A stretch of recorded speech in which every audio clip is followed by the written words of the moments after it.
A brief disclaimer. While striving to provide informative content pertaining to the topic of spiritual abuse, as the host of the Bruises podcast, I understand that there may be some individuals that have had a harmful personal experience or trauma related to this topic. Some of the materials I discuss or talk about may be deeply triggering and distressing for some individuals. It's crucial to provide a safe environment for all listeners. So please prioritize your mental well-being before listening any further to this podcast.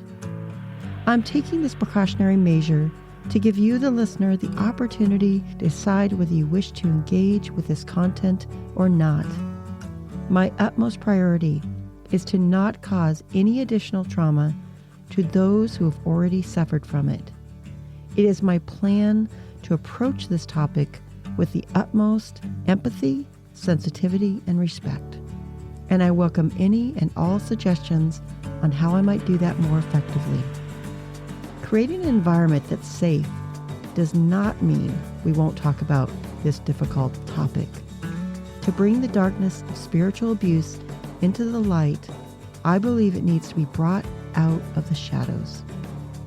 Remember, it's entirely okay to take breaks, skip certain materials, or completely choose to listen no further. Always keep in mind you are not alone and that I'm here to support you in any way I can.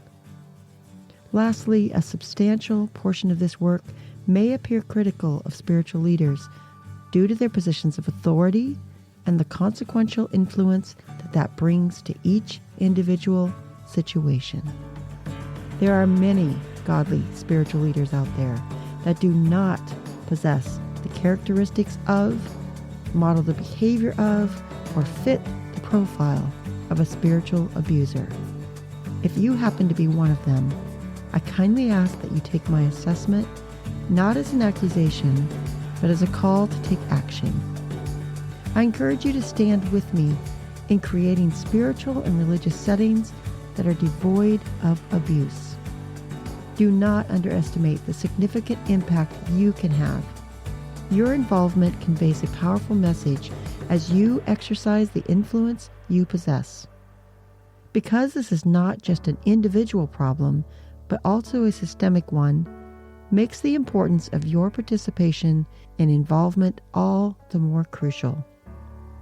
To quote American astronaut Captain Scott Kelly, quote, "Safety has to be everyone's responsibility.